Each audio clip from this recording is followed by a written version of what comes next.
Hello. Welcome to my channel, my dear friends. My name is Avilash and I'm a trader next door. In this video, I'll be analyzing the chart of GBP USD, British Pound, US Dollar. So if you're watching my videos for the first time, you can subscribe to my channel for regular market analysis. So let's get started. So Monday, usually we get to see silent, calm Mondays. But today we have seen bloodbath on the street. Just after the market opening, DXY formed a massive candle and made a high of 114.48. So DXY formed a massive candle, and as a result, we saw heavy selling on pairs like Euro USD and GBP USD. Right now, DXY is standing at 113.92. My dear friends, you must understand one thing very well, that if you are still holding a buy position, then you are in big trouble. Please come out of your buy position, because the trend of the market is very much towards the upside. If you look at the chart of DXY, I have been discussing repeatedly that DXY is extremely bullish. DXY will remain bullish because of the ongoing scenario, and the next resistance is around 120. If DXY is heading towards 120, then just imagine what will happen to the chart of Euro USD and GBP USD. So please follow the trend of the market, because market says that there is only one rule, and that is follow the trend. Trend is your friend. So please plan your trades accordingly. Please be bullish on DXY, and please look for sell positions mostly on the chart of Euro USD and GBP USD. During the day, if you see few red candles on the chart of DXY, okay, just do not consider it as a trend reversal. Okay, that will be just a temporary correction. Overall, DXY is bullish. Do not forget that. And if you have seen the chart of Euro USD and GBP USD chart is also similar, because if you look at the forex correlation meter, we can see the correlation between GBP USD and Euro USD is 91%. This is the main reason why both the charts look very similar.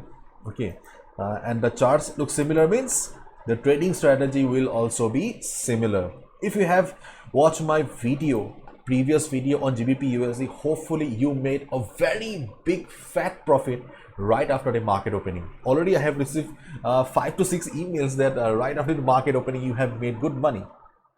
To be honest, I was sleeping and I missed the opportunity, and I was also not expecting this kind of move right after the market opening, so I missed it. But yes, I'm very happy that many of you got the opportunity and you have made some money too. So the strategy on the chart of GBP USD is same as Euro USD.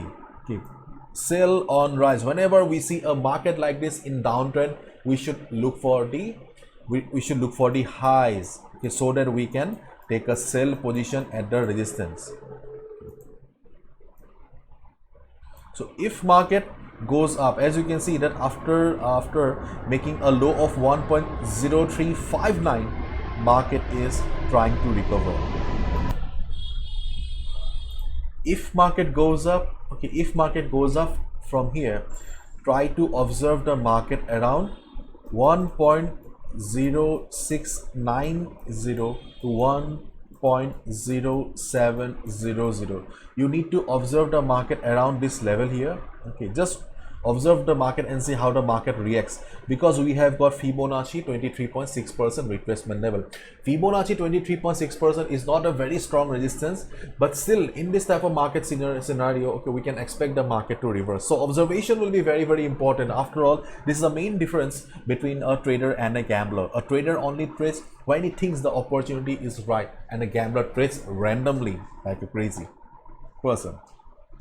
So if market, after reaching this level, if you see that market struggling around this level, market is showing price rejection from above, you can go for a sell position. Okay, but during the European session, if you see that market is trying to recover, market is crossing this level, then do not take sell position. Obviously you should not be taking any sell position. Rather you should wait for the market to hit this level. The next resistance around 1.0890 to 1.0900. You should wait for the market to reach this level. This is your second resistance. And in this market situation, when we have already seen massive selling, high chance that market will face some trouble. Market will face the pressure from sellers again, and we can see market reversing. If you see market reversing from this level, definitely we can go for a sell position. So this is the scenario if market goes up. After all, as we all know that market usually go down in a zigzag pattern. So if market follows this pattern, then this is the best trading scenario for us. Okay, but on the other hand, the buyers in the market fails to take the market up. If the selling continues, DXY shows a massive green candle again, then definitely GBPUSD will bleed again. Okay, we will see blood again on the chart. So then obviously you cannot wait for the market to reach this level, because market will be extremely weak. Then you can take a sell position below the line I have drawn below. You can take a sell position below 1.0355. So if market fails to go up and reverse, and if you see the DXY also going up, GBPUSD going down again, breaking this level, you can go for a sell position. But as I have been discussing for the last couple of days, that sell on rise is the safest trading strategy in this market scenario. Okay, so if you for a breakdown or a breakout trade, you must be careful. Do not go for a big position, big lot size. Okay, please calculate the position properly. Do not go for a big position, because at any time market may reverse, not a trend reversal, market may reverse temporarily. In that case, you will be trapped. So if market breaks 1.0355 with a big red candle, you can go for a sell as well. But let's hope that market recovers from here and we get selling opportunity around this level. If you are still holding a buy position, let me remind you that right now we do not have any support on Euro USD, GBP USD, and we do not have any resistance on the chart of DXY. So things are very, very critical. And you must also understand one thing very well, that the war between Russia and Ukraine is still not over. Putin is preparing the nuclear warheads. Maybe we will see a bitter side of the war again. Maybe the war will escalate and things may turn pretty ugly in the coming days. Okay, and secondly, Europe is still facing the problem of drought. Water crisis is still going on. There is a severe water crisis in Europe right now. So things are not very positive for Europe. Okay, so please be careful and try to follow the trend. Do not gamble with your hard-earned money. Protect your capital, protect your hard-earned money. Bye-bye, take care.